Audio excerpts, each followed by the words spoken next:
play another video. I'm coming. It's not opening for some reason. I'm trying to reload to see if that will work. Okay. So please continue to help us share and subscribe. We have shown you how our people are getting down, hunger, and everything. So we'll also play another video for you to see the people that know the truth. What happened, how we got here, because it wasn't by accident. For those that like comparing us with other countries that have even started their own process, we have not started. Do you think it will open? I'm trying to resend it again. Hold on. Okay, please continue to share, and then you can type in the comment section as we're watching. Say something, especially those of you living there. Every day you're seeing these things we're saying. You see how the food has become something that nobody can access it. Everybody's saying it. Well, everything you're saying it. Is it error? Everything you're saying it. So continue to make comments, or if you have any question about how you can be part of what is going on, please put the comment. We might not get to you immediately, but we'll get to you eventually after the show. Sometimes we see people that ask questions and we go back and reply, and so that our people, we want everybody to be on board. The Bible says, "My people perish for lack of knowledge." That's why we come here, so that our people will not perish for lack of knowledge. The greatest thing medicine to use to treat ignorance is information. So we go gather the information, do all the research, and bring it for you here. Our video is ready. Thank you. How come the Hausa man is yet to claim that's Hausaness again? It's just now that the efforts we are making in the south have begun to yield fruits. You will be surprised to hear that now in Hausa land, we now have Hausa Christians. Never had that before. Never. You now have Middle Belt Forum that are saying we are not northerners, we are middle belters. We are not northerners. Don't call us northerners. Now, when you see a Jukum man or you see a Lantan man and you say you are Hausa or you are Fulani, he will be angry. He may even draw his dagger. Don't call me Fulani. I'm not Fulani. I'm not Hausa. What we did not know until recently is that when you call a Fulani man Hausa, he will be angry. He will say Banzani, because he knows that I'm superior to Hausa. Can you say I'm Hausa? But before Buhari came to establish his suzerainty over Nigeria, we all lumped all of them together. We're northerners. And like I wrote some 4 years ago, there's no north. There's no north that we used to know. The north is dead. There's nothing called north anymore. So there's a Fulani now standing on his own. He's standing on his own. There's no more north. If they try any war today, oh God of mercy, the kind of cohesion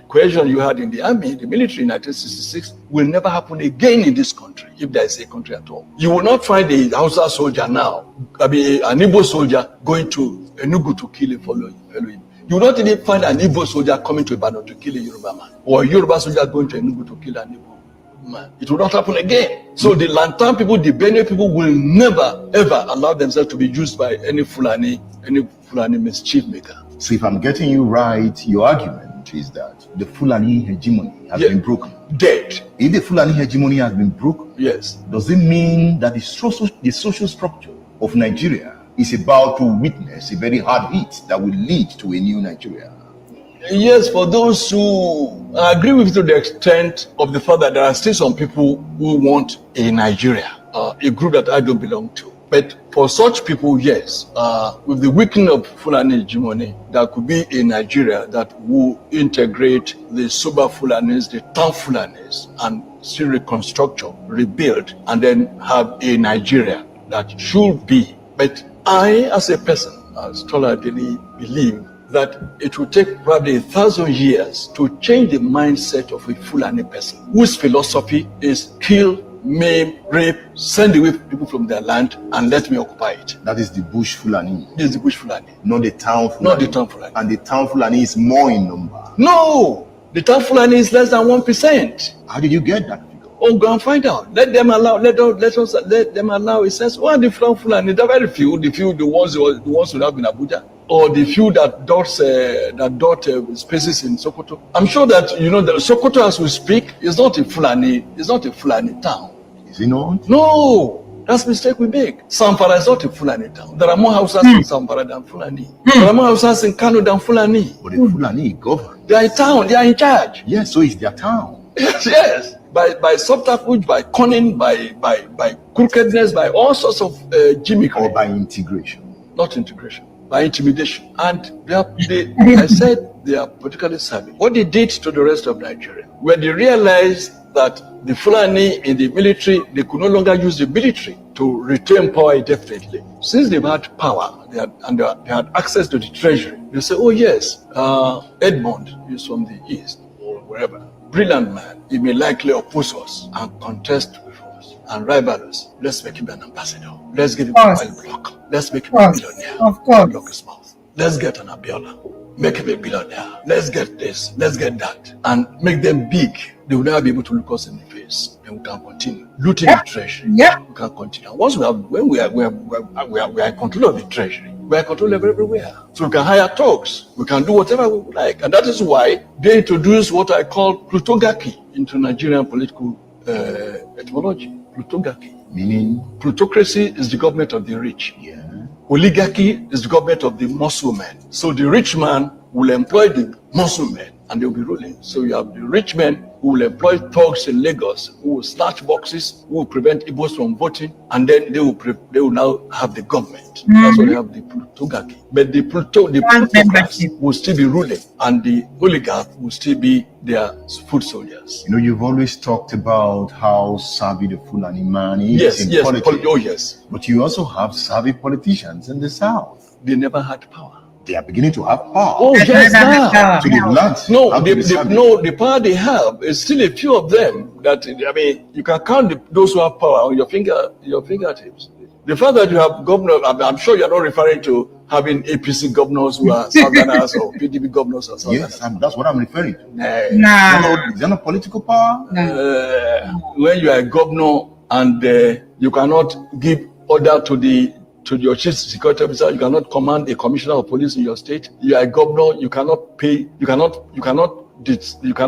judges. You know, judges are being paid in Abuja. You know now that the salary of NTA staff, Nigerian Television Authority staff, all over Nigeria, their salaries are being paid straight from Abuja. You are a director of NTA in Enugu or NTA in Abeokuta. You cannot pay this. You cannot pay the salary of your staff from your office. Which one do they have? That they have to go to Abuja every month to collect dues to pay their salaries. So when we say some of them have power, you have some who have occupied position of power, but they are still just in office. It's only a few of them that are now trying to assert themselves to return, because now they've been pushed to that level by their people. Look at the case of Amotekun now. God save the soul of any Yoruba governor that will publicly go to the street and say, I don't support Amotekun. He knows that his parents will be killed. He knows. No Yoruba governor will publicly say, I don't support Amotekun. Now, before we round off, there is the Fulani question. Yes. There is the Igbo question. Yes. And there is the Yoruba question. Yes. We have been discussing the Fulani question. Yes, sir. If we don't resolve this question, we'll go our ways, right? Yes, certainly. But we can answer this question and build a one Nigeria that you don't want. It is possible. Nothing is impossible. But it is difficult. Difficult in the sense is that by character, by pedigree, by culture, by level of civilization, we have one leg amongst these legs that believes in domination, that believes that others are inferior, they are infidels, and their own concept of their own religion tells them that these infidels have no right to live, to exist. Their belief can be changed if they are engaged. Hitler. All right, we'll stop this video here. You can see that the brother is calling it the way it is. You cannot work with those that refuses to work with you. These people are killers. They came to steal, destroy, and cause all kinds of mayhem. They are not nation builders. No. They're not there to be. They're there to steal they are leeches. They are there to leech and drink your blood if they could on a daily basis. So nobody, asking that question is even offensive. Why would I want to live with anyone whose mindset is for me not to be alive?